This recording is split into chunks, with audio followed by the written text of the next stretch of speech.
Olá, seja muito bem-vinda, seja muito bem-vindo a mais um podcast. E hoje vamos falar de assuntos que fazem sentido para todo produtor rural. Vamos falar de cafeicultura, vamos falar de crédito rural, vamos falar de sucessão de CAR. E para falar de todos esses assuntos, a gente traz um produtor especialista que está aqui do meu lado, João Bosco Sena. João Bosco, muito obrigado pela sua presença a esse podcast. É uma honra ter você aqui para a gente bater esse papo. Você que tem anos de experiência produzindo aí em diversos setores, em diversas áreas, em diversas regiões do Brasil. E hoje a gente está aqui para bater esse papo. Mais uma vez, muito obrigado pela sua presença. Eu agradeço o convite, espero contribuir com vocês e com os seguidores da Solvida. E vamos bater um papo aí e ver se a gente constrói algumas narrativas positivas para o produtor rural. João, todo produtor tem uma história de documentação rural. Como é que foi, nas suas propriedades, a sua relação com o CAR, né, que é o Cadastro Ambiental Rural? Um cadastro que não tem tanto tempo, ele é de 2012, desde o novo Código Florestal, ele foi sendo adaptado. Mas como é que você, e vendo outros colegas produtores, lidam com ele e como é que ele evoluiu ao longo desses quase 14 anos? Eu acredito que o CAR seja um processo que se evoluiu para que nós tenhamos hoje um retrato fiel das nossas propriedades, né? Consequentemente, todas as áreas de preservação estão totalmente demarcadas, né, através dos processos desse período. E a gente acredita que foi um passo positivo para o produtor. No princípio, criou-se algumas dificuldades por ocupações de áreas indevidas, mas com o tempo, acho que o produtor foi ajustando. Hoje o CAR não é um empecilho para o produtor mais. E no começo, ele era mais para cadastrar, né, ali em 2012, depois ele foi passando por evoluções, até chegar nesse momento de hoje em dia que ele analisa, cruza informações, e isso é importante para a segurança do produtor também. Também. Eu acredito que tudo que o governo cria é justamente para, como se diz, vigiar, né, o cidadão. Então, o que se foi criado como um cadastro, como você falou, hoje já é um documento tanto da segurança para o produtor, mas também, ao mesmo tempo, ele pode ser punitivo se o produtor utilizá-lo da maneira correta. E isso é no Brasil todo, né? Isso acontece em todas as regiões. Logicamente, você vai para o norte do Brasil, ainda existe muitas áreas em duplicidade, né? Com problemas sérios de demarcações, mas aqui no Sudeste, principalmente, eu acredito que o CAR, através do georreferenciamento que foi feito nas propriedades, nós já tenhamos um retrato fiel hoje das propriedades rurais.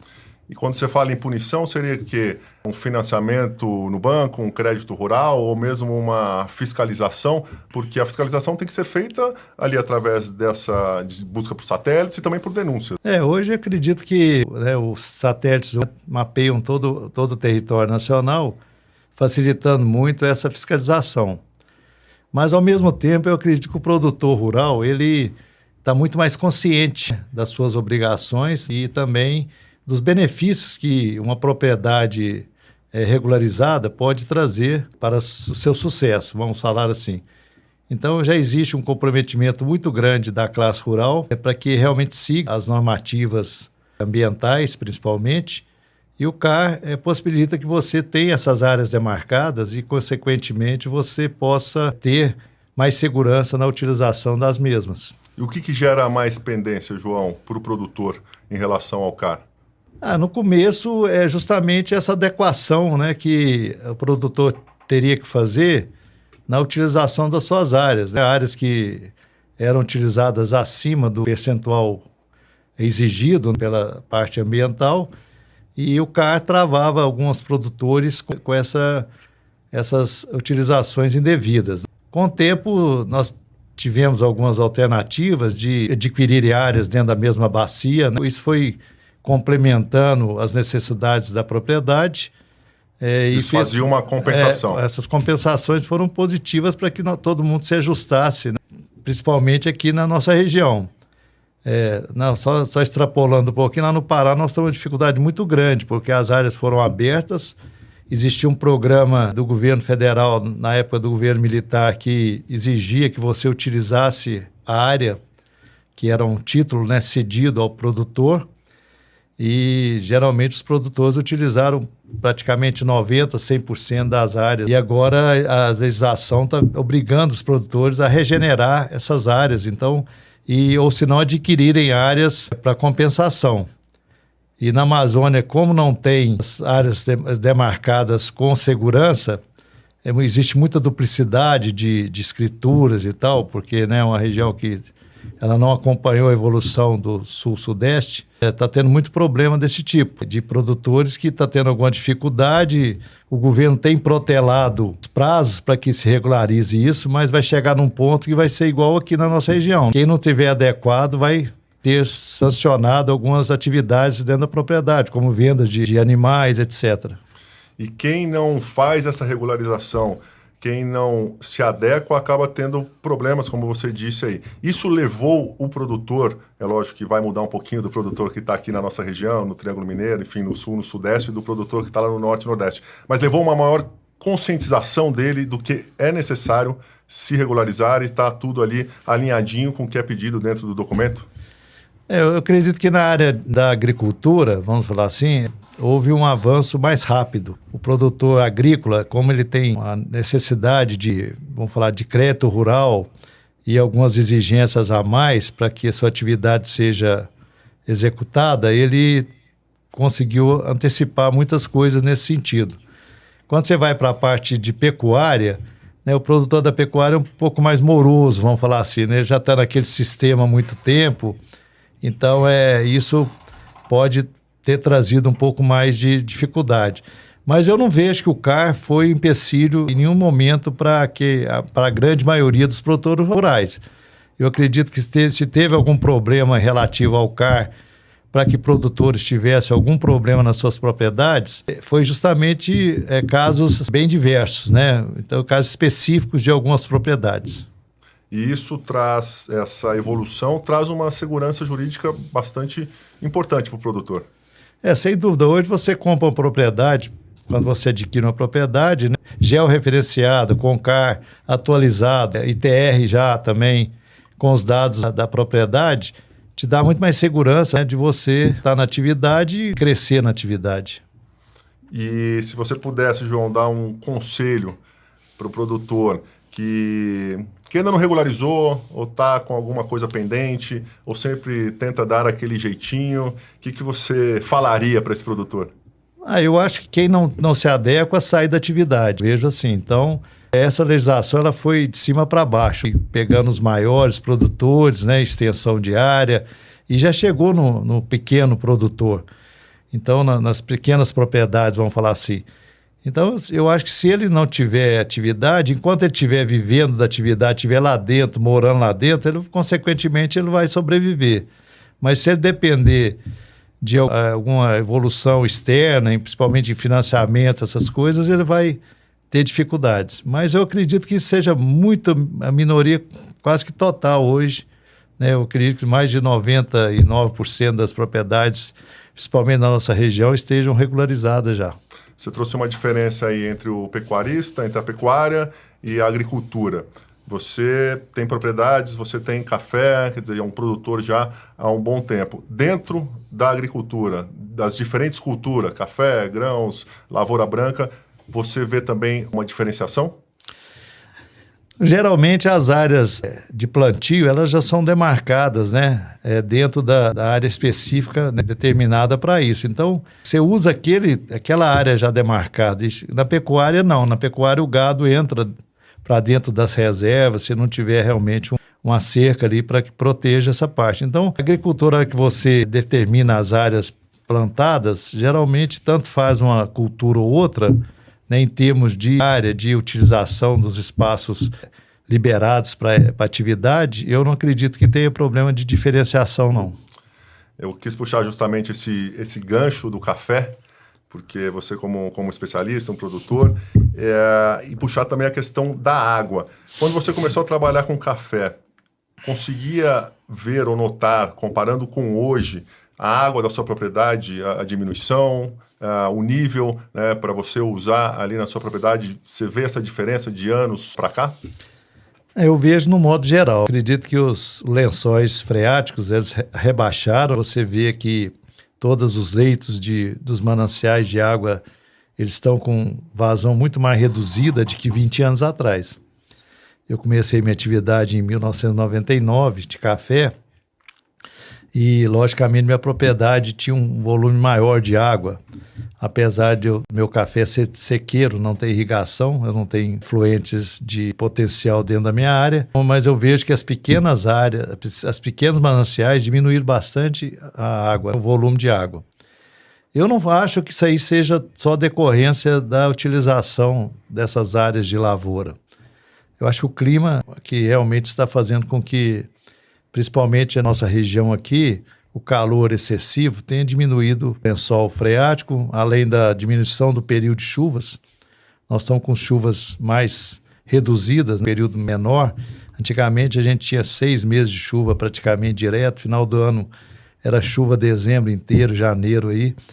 Hoje a gente não vê isso mais. Então acho que realmente esse desequilíbrio, né, ambiental aí, principalmente no clima, né, do planeta, gerou essas consequências. Mas houve realmente uma diminuição muito grande nos volumes de água, não só aqui no Brasil inteiro. O norte também diminuiu, aqui também.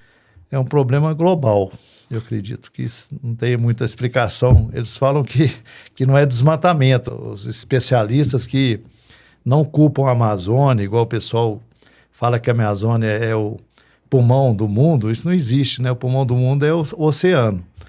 Mas o desequilíbrio das temperaturas dentro do globo tem feito, né, polos se aquecerem, né? Consequentemente, isso vai fazendo transformação global. Os El Ninhos cada vez interferindo mais no nosso clima. Nós estamos com chuva aqui no mês de junho, né? Julho. Se bobear, vai chover mais ainda se o El Ninho continuar atuando forte lá no norte. Então, é uma coisa realmente tem que se pensar. O ser humano, ele realmente não se preocupa, vamos falar assim, né, com essa parte. As nações mais evoluídas industrialmente... Depois que acabam lá, vem aqui querer mandar, querer que eles façam o que eles não fizeram lá atrás. Então, assim, você vai à Europa, não tem uma floresta nativa, nós temos que conservar a nossa e etc. Nós somos muito mais rígidos hoje nas nossas normatizações ambientais, em todos os sentidos, do que esses países evoluídos, que eles ainda queimam carvão vegetal, carvão mineral aí, que poluem bastante. Então, aqui no Brasil, a gente está procurando ter uma energia limpa cada vez mais e, conscientemente, todos estão se adequando a isso. Mas, infelizmente, China, principalmente Estados Unidos, eles não estão nem aí, como se diz. Eles querem produzir e vender para o mundo inteiro, né? Não existe um equilíbrio. A gente falou aqui sobre água, sobre a retirada de água dos rios, enfim. Apesar de você não trabalhar com irrigação na sua área, a gente vê muita questão das outorgas e queria ver com você com quem você conversa, sobre, né, seus colegas produtores, como é que é essa questão, aquela máxima que quem chega antes pega água limpa, isso se mantém e não tem como ser alterado, quer dizer, quem demorou perdeu a chance de ter uma outorga? Eu vejo que realmente quem teve essas licenças de outorga aí há vários anos atrás e continua na atividade, tiveram uma preferência sobre os leitos que são retiradas essa água. Eu tenho áreas arrendadas com muitos pivôs e tudo, e realmente com as outorgas, mas hoje você vê que tem algumas alternativas que minimizam um pouco a retirada dessa água de uma maneira, vamos falar assim, inescrupulosa dos leitos. Nós temos hoje os piscinões, alguns manejos hoje que possibilitam você aplicar uma irrigação numa área bem maior, com volume já, mesmo menos, padronizado de retirada da água dos leitos. Antigamente você tirava de noite e já ia jogando, hoje não, hoje você estabiliza um volume ali, que te dá uma segurança, se chover, o leito do rio está preservado, né, o volume e tal, mas logicamente quem chegou primeiro bebeu água limpa. Hoje é muito difícil você ter uma outorga de água num leito com os volumes já totalmente definidos aí dentro da legislação possível de outorgas, né? Já que a gente está falando de leito, nascente, córrego, você, João, já precisou adequar alguma área sua para se adequar ali às APPs, às áreas de proteção permanente? Sim, nós já tivemos necessidade. Igual eu te falei, lá no Pará nós estamos com um problema sério. Nós temos praticamente todas as propriedades com áreas abertas muito acima do possível. Lá nós ainda temos um agravante que quem se abriu as terras antes de 88, né, poderiam abrir total. Aí veio a legislação de 2000, que levou lá no norte, na Amazônia, para 50% de preservação. E hoje está 75% de preservação. Se você comprar uma mata hoje, você pode utilizar só 25%. Então, é complicado isso, né? Porque aquela área que poderia sobrar para você adquirir para complementar a sua, hoje é obrigação, né?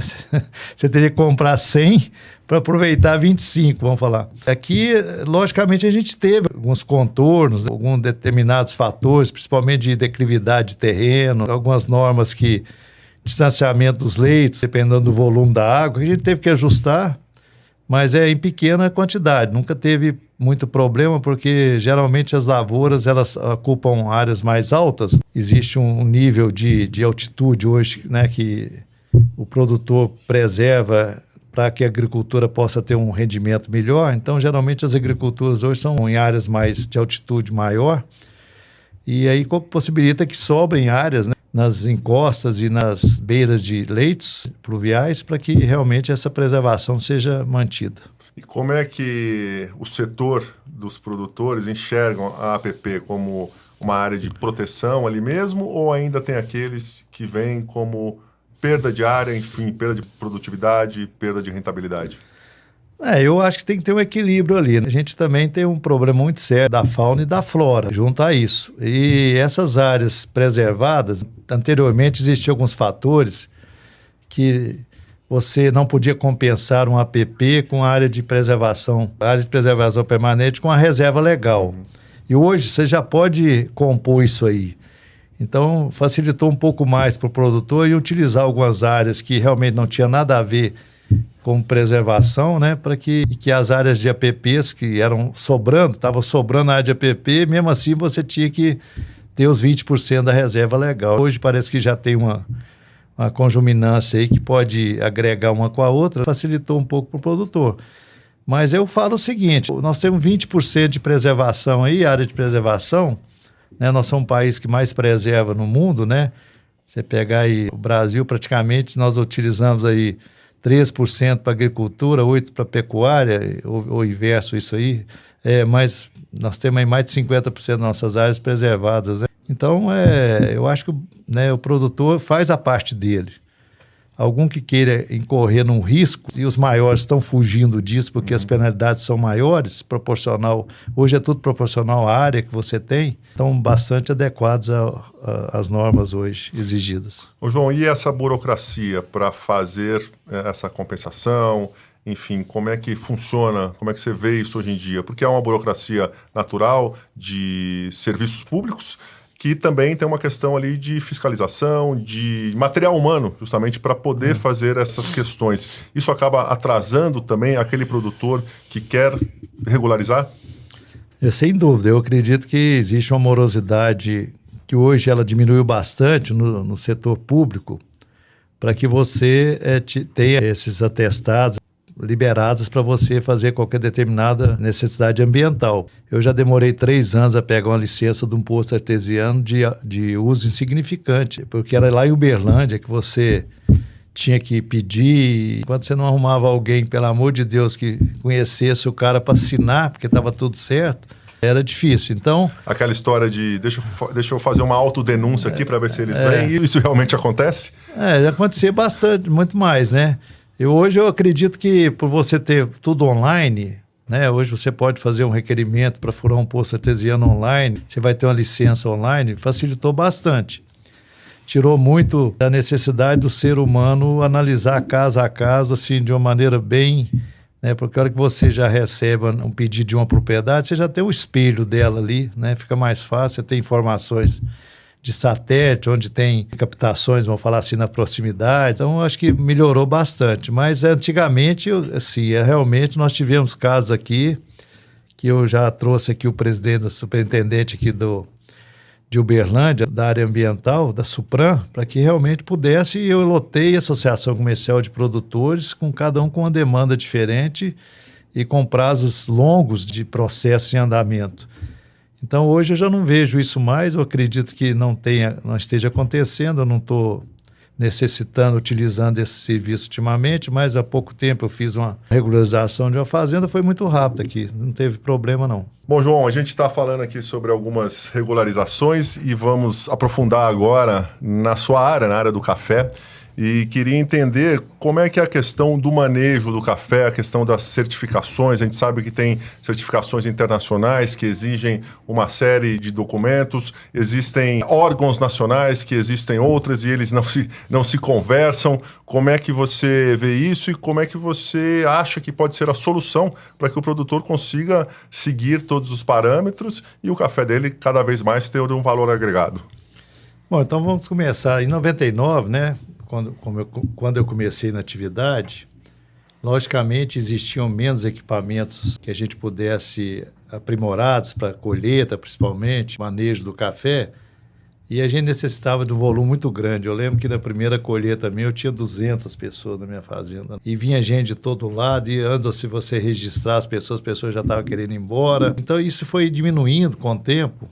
E com a tecnologia? Com a tecnologia, porque aí foi criando esses equipamentos para que realmente substituíssem a mão de obra humana, né, principalmente no café, que era um custo bastante elevado para se colher uma lavoura. Praticamente você tinha 1/3 do valor do café gasto numa colheita de pequena produção. Quando a produção era pequena naquele ano, porque o café é muito sazonal, né? O café, um ano ele produz muito, um ano ele produz pouco. Então, essa sazonalidade, na época de baixa, a colheita pesava muito no custo do café, né, final.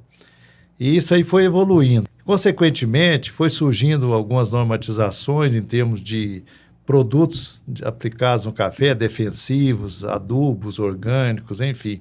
Isso foi cada vez mais sendo fiscalizado, né, pelos órgãos públicos.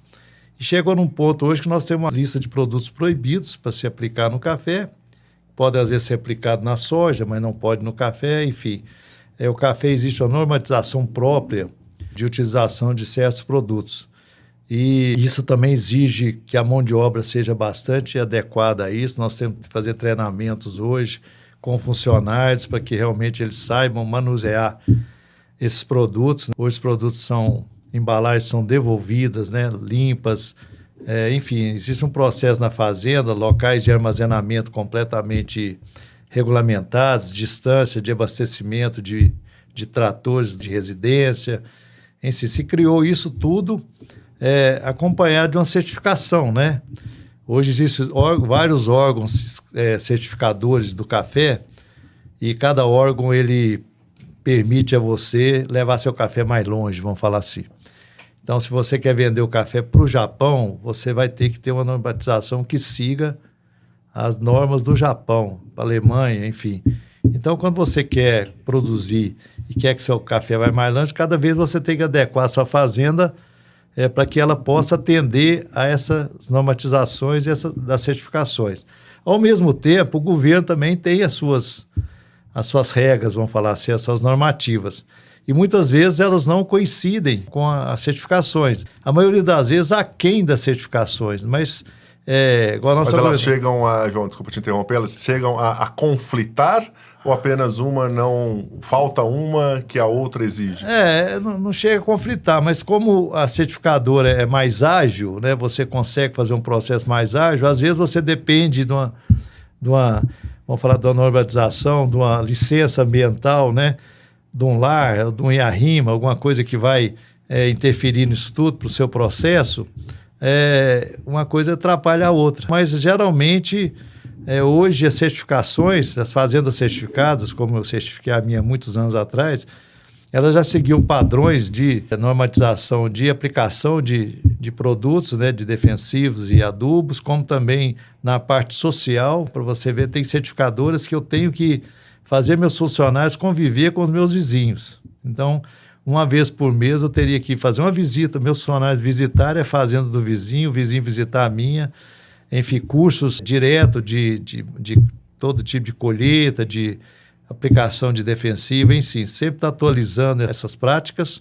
Cria até um ambiente muito bom dentro da propriedade para que você trabalhe seus funcionários. Logicamente, alojamentos, essas coisas estão todas regulamentadas.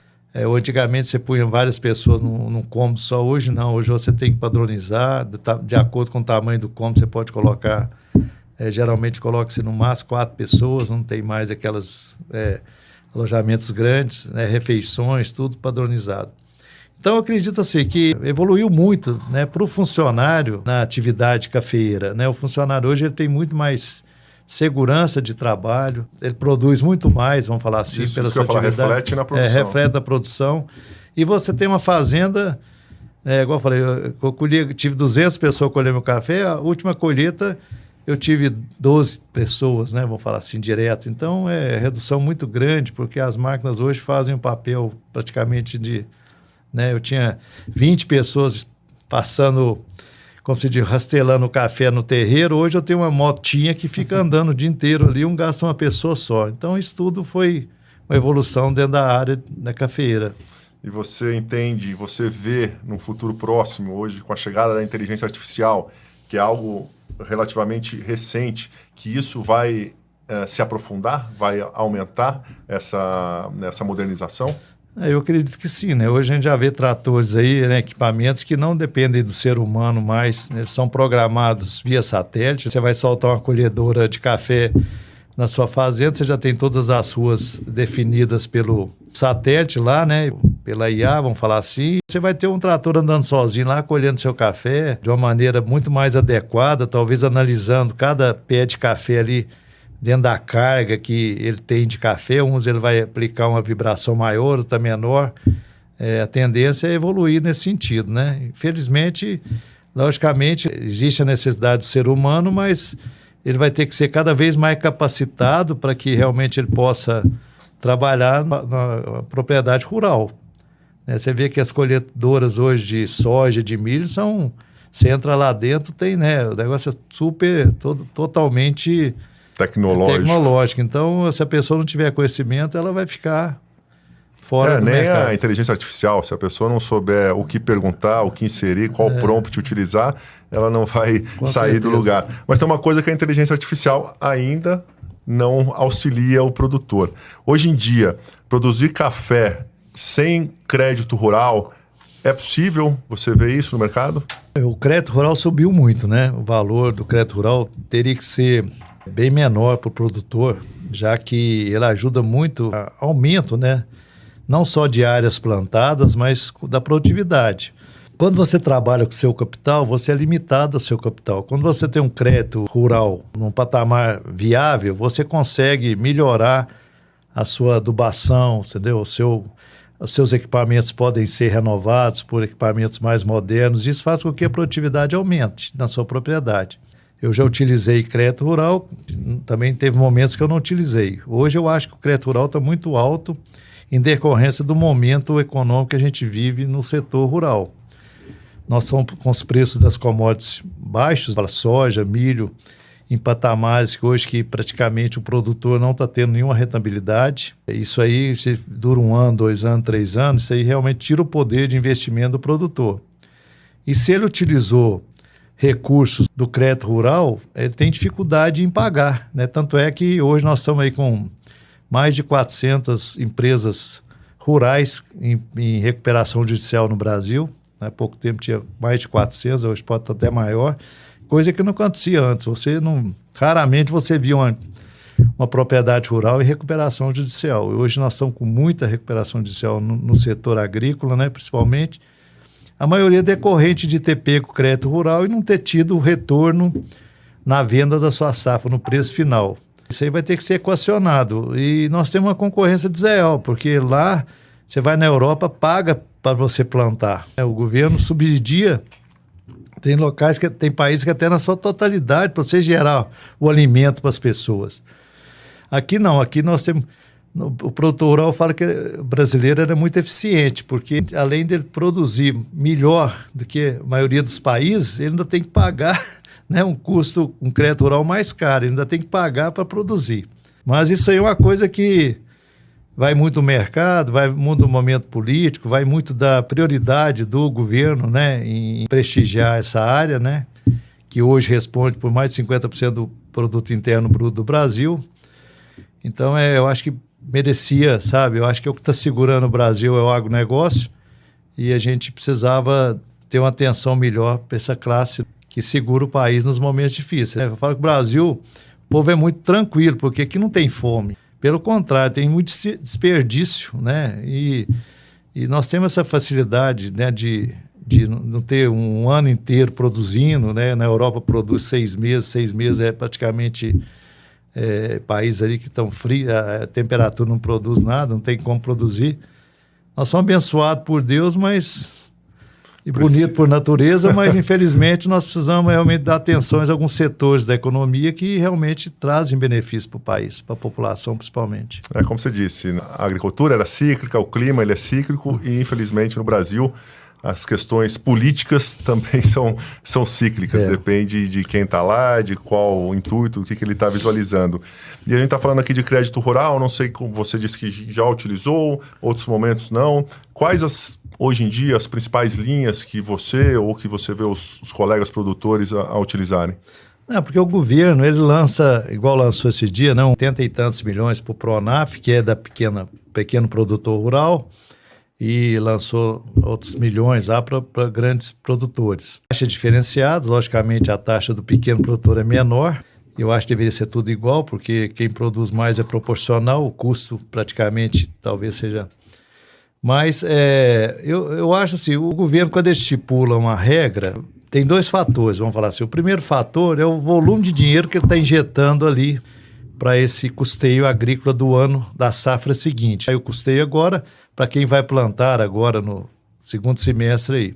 Aí você analisa o seguinte, vários anos esse dinheiro não deu, né? Então você chegar no banco precisando de determinado valor e o banco te oferecia 30%, porque tinha que repartir para todos os produtores. Então, um dos problemas que geralmente acontecem, quando já aconteceu algumas vezes, foi esse, né? Você chegar no banco, ter um projeto lá de captar 1 milhão, 2 milhões, chega lá, o banco te oferece 500 mil. Então, não resolve o seu problema e nem de ninguém, não vai resolver de nenhum, porque todos vão ter menos. E o valor da taxa, né? Que ela acompanha a taxa Selic, né? Nós estamos com a taxa muito alta, que o governo não consegue subsidiar um pouco mais, porque, né, o caixa do governo não suporta. E a gente fica com uma taxa cara que você pega aí hoje, se você pegar aí uma Selic de 13, mais o seguro que você é obrigado a ter para sua segurança, de 1,5%, vai para 14%, mais alguma coisa, aí você fica lá com 15%, 16% ao ano, numa safra, aí você vai vender seu café, peraí, 16% você já está pagando de taxa, na, né, largada. Então, se igual a soja, que não está dando uma rentabilidade, talvez não esteja dando isso, como é que você paga? E o resto das coisas que você... Então, eu acho que o que pega é isso, tá? Crédito rural. E os bancos particulares, só para complementar, eles não conseguem te arrumar numa taxa igual o governo federal. Então, o governo arruma o dinheiro para eles arrumam para você mais caro. Então, aí fica pior, sabe? A gente teve uma época, alguns anos atrás, hoje também, mas com um boom de fintechs, agrotechs, que ajudavam, mas caem também nessa mesma questão dos bancos privados, onde na hora do repasse acaba ficando mais caro para o agricultor. Então não adianta você sai do espeto, cai na brasa. O produtor hoje, ele está mais consciente daquilo que ele assina, da papelada, dos números, da economia, principalmente no setor do café? Hoje o produtor faz conta, né? Antigamente a gente fazia menos conta porque você tinha uma margem de rentabilidade maior, então você podia arriscar um pouco mais, né? Hoje você tem que fazer realmente conta de tudo. Logicamente, os contratos de banco, geralmente ninguém lê. Além da letrinha ser pequena, cada dia eles aumentam mais as exigências, né? E então você vai reclamar, fala, não, mas você assinou lá, tá lá naquele negocinho lá que se você não pagasse em dia, você ia pagar. Você já encontrou depois algo que você não esperava?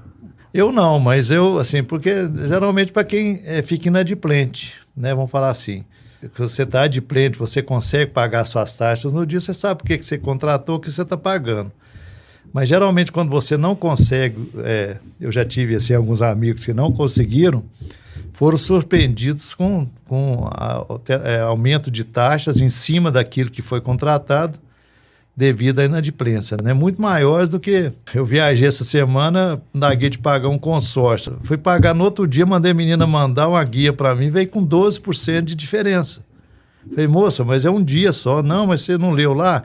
Lá tem multa de 10%, mais isso, mais isso. Falei, então tá bom, muito obrigado. Eu não concordo não, mas não existe isso, né? Eu até brinquei com ele no Procon. Não, eu vou fazer uma reclamação, porque tem que ser proporcional. Não pode ser assim, por causa de um dia. Então, você pega um produtor rural, por exemplo, que depende de uma... Isso é uma coisa pequena, uma prestação pequena, mas você pega uma taxa aí que o cara pegou R$1 milhão e não consegue pagar no dia, vendeu a produção hoje, vai receber daqui 10, 15 dias. Tem uma multa, uma taxa em cima disso, isso aí teria que ser normatizado, né? E quais os principais erros que você vê, que você enxerga, que os produtores rurais, seja ele pequeno, médio ou grande, acabam cometendo ao pegar um financiamento, enfim, quando ele financia ali a produção, a plantação, a safra dele? Hoje em dia, eu acho, igual eu te falei, o pessoal faz muito mais conta, sabe, Gabriel? Eu vejo o seguinte, que antigamente você comprava, pegava um dinheiro, como você estava pagando ali 5%, né, ao ano, né, num custeio agrícola, como já aconteceu, aí não, você fala, dá para me comprar uma caminhonete ali, que o meu café vai dar para pagar a conta, né? Então você pegava, muita gente pegava o dinheiro do custeio ali e sobrava um dia, não, vou comprar uma caminhonete. Que até porque também o banco não dava conta de fiscalizar totalmente o processo do dinheiro emprestado. O banco é a garantia em café que você vai pagar aquilo lá. Então ele vai te reservar uma parte da sua produção para você pagar o custeio. Então você vai lá, eu quero 1 milhão, então você 500 sacos, você não pode vender. Primeiro é o do banco, né? Hoje eu não vejo. O problema que eu acho é que o produtor está muito suscetível a esse mercado. Eu acho que o problema do produtor é o mercado. Ele não tem garantia de preço mínimo mais. Antigamente o governo comprava o café excedente, para o café não cair muito preço, comprava o café, estocava o café, botava um preço, pelo menos que o produtor salvava os seus custos, estocava o café, quando o café subiu, o governo fazia os leilões e vendia. Hoje já não tem isso mais, não tem um regulador para que a gente possa ter uma segurança mínima. Então, o problema do produtor está sendo isso, que ele pega o dinheiro com intenções boas, né, de aplicação do dinheiro para aumentar a produtividade, como nós já falamos e tudo, e na hora de vender o produto não compensa o produtor acima do que ele necessita. Então, é aí que está dando os problemas. Eu acredito que mais é por conta do mercado. E essas oscilações, a gente viu o café batendo aí acima de 2.500, 3.000 a saca, e depois já deu uma recuada. O consumidor, na hora que vê o café na gôndola do supermercado, imagina que o produtor está ganhando rios de dinheiro, mas tem toda uma cadeia aí que ela tem que ser encaixada ali para que todo mundo se dê bem, ou pelo menos que não perca. O senhor já chegou a pensar em algum momento de baixa, em desistir, em falar, não, isso aqui não tem futuro, isso aqui eu vou mudar a minha área de atuação, ou entende que isso realmente é cíclico, que uma hora vai subir? Olha, eu praticamente só vi pessoas derrubando um pé de café para plantar outro. É muito difícil, é um casamento, né? Eu tenho 2 casamentos, eu casei com minha mulher com café.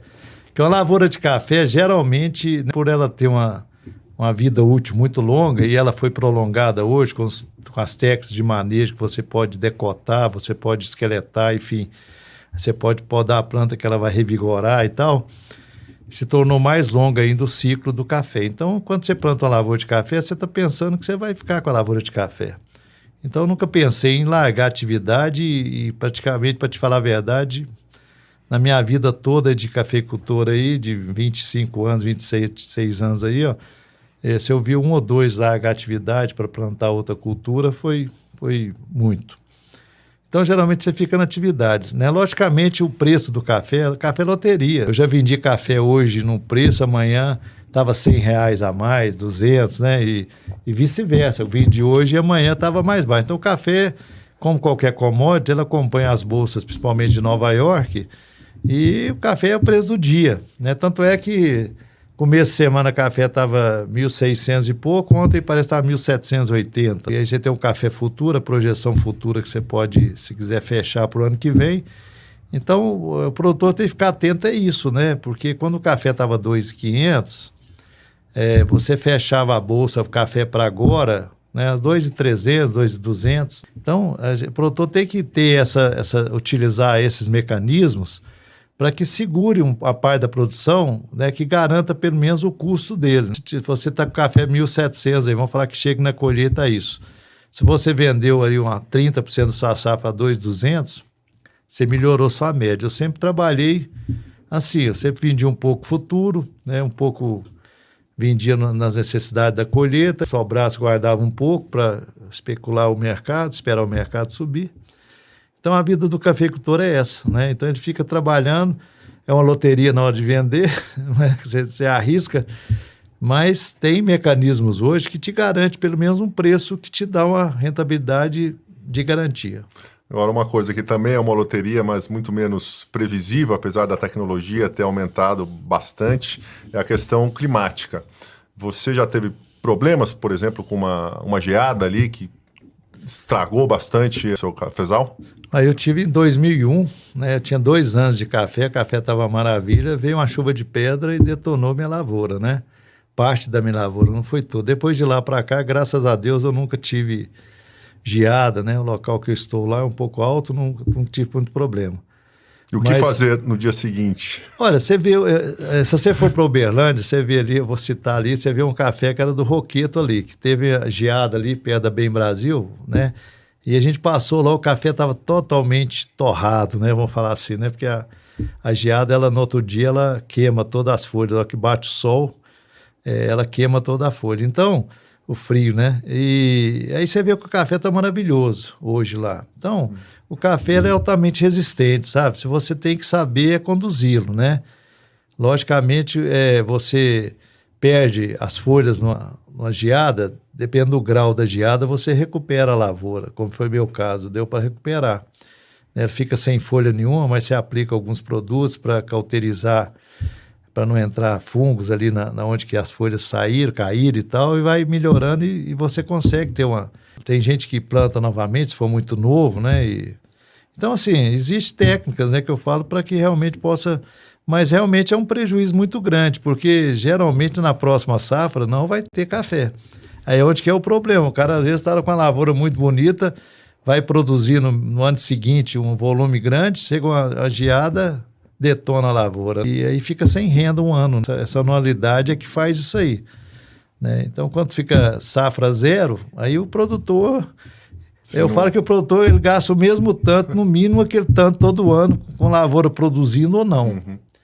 Então, ele tem que saber que o ano que vem, se ele colher pouco esse ano, o ano que vem, o ano passado, ele tem que guardar um pouquinho de dinheiro para o próximo ano. Porque ele sabe que se a safra for baixa, ele vai ter que inteirar. E essa bienalidade, o produtor já domina ela para que não corra esses riscos, não incorra nesses riscos? Ah, com certeza a maioria sim, né? Porque ninguém espera safra alta todo ano. Quanto mais alta ela for esse ano, mais baixa ela vai ser ano que vem. A não ser, eu tenho 8 idades de lavoura, e aí elas conseguem um pouquinho, umas produzem muito, a outra menor, então no final a média sempre mantém uma média mais ou menos estável durante todos os anos. Mas quem tem uma lavoura de idade única é complicado, porque aí é lá em cima e lá embaixo. O senhor chegou aqui a falar aqui sobre o seguro rural, para dar segurança mesmo para o produtor. Ele vale a pena? Ele é caro demais? Ele pode ser melhorado, ficar mais palatável ali ao produtor?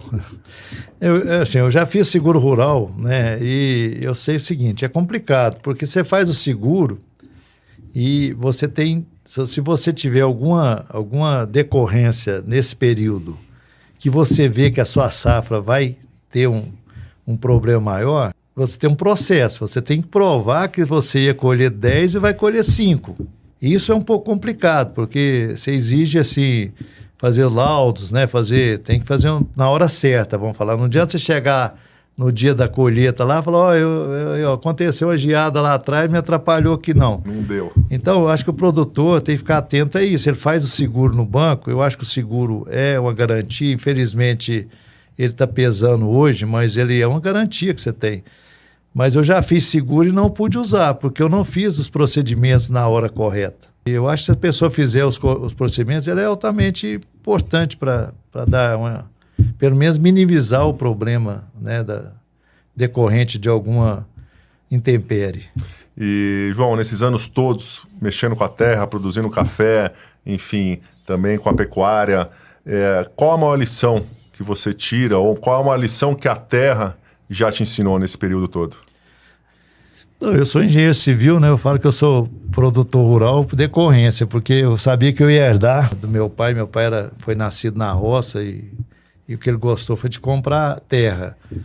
E ele, então, sabia que eu ia ter que cuidar de uma fazenda. A primeira fazenda que ele distribuiu, eu plantei café. É o seguinte, a gente apaixona, né, com as lavouras, você cria o amor ali pela terra, você pega, principalmente a gente que já está na atividade mais tempo, você pega um cerrado, transforma numa área produtiva, né? Lá no Pará a gente evoluímos muito na qualidade do gado, né? Fazemos inseminação, melhorando cada vez mais a genética. Então, você vive aquilo. O produtor, ele vive a atividade, né? Ele se preocupa o tempo inteiro, principalmente aquele que está só por conta da atividade. Eu sempre tive outras atividades, então, mas quem vive a atividade, você nota que ele vive ali, traz para dentro dele, né, as coisas boas e as coisas ruins.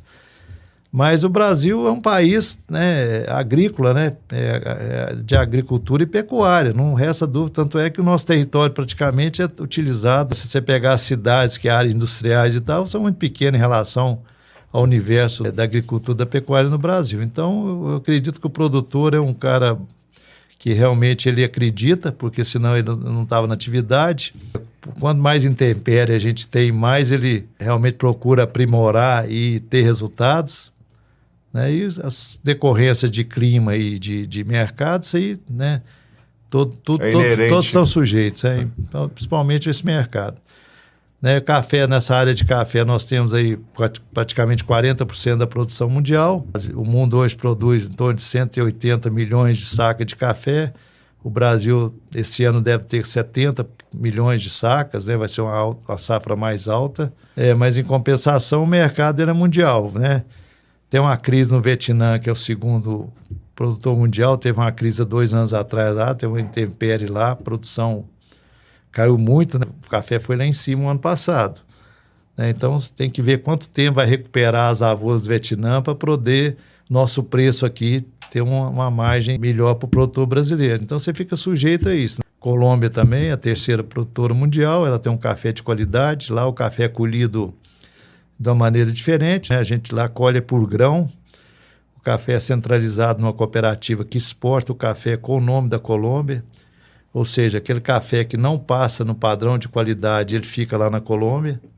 O Brasil já é diferente, nós exportamos o café e as seleções são feitas ou no porto, né, ou por exportadores, então a gente não tem, tanto é que a gente não bebe um café bom no Brasil, porque os cafés bons vão embora e com a produção muito alta, a gente acaba também não tendo condições de fazer o que a Colômbia faz, de ter uma normativa. Todo dia o cara vai lá no pezinho da Colômbia, são pequenos, a maioria são pequenos produtores, tem isso também. E nós somos grandes produtores de café, né? As propriedades nossas de café são grandes. Isso não possibilita a gente fazer uma colheita seletiva. Perfeito. Bom, eu conversei aqui com o João Bosco Sena de Oliveira, ele que é engenheiro civil e produtor rural. A gente conversou aqui sobre vários assuntos, sobre CAR, sobre regularização ambiental, APP, café, principalmente, que é a especialidade dele durante 26 anos, né, João? E queria te agradecer, João, pela presença aqui nesse episódio, também por todos os seus esclarecimentos sobre tudo que você trouxe aqui para a gente, e também para o internauta, falando dessa sua carreira dentro das suas propriedades rurais. Eu agradeço o convite, né? Espero ter contribuído aí com todos os internautas, né? Para que possa, pelo menos, ter uma curiosidade maior, para que se aprofundem. Hoje nós temos redes sociais que têm todos os dados relativos a café, né? Que pode te dar um esclarecimento muito mais aprofundado dos assuntos que a gente tratou. Mas foi ótimo reviver assim, um pouco de café aqui, né? E conversar sobre café. Obrigado mais uma vez. Bom, se você gostou desse episódio, você pode entrar também no nosso Instagram, que é o @souvidaeducação.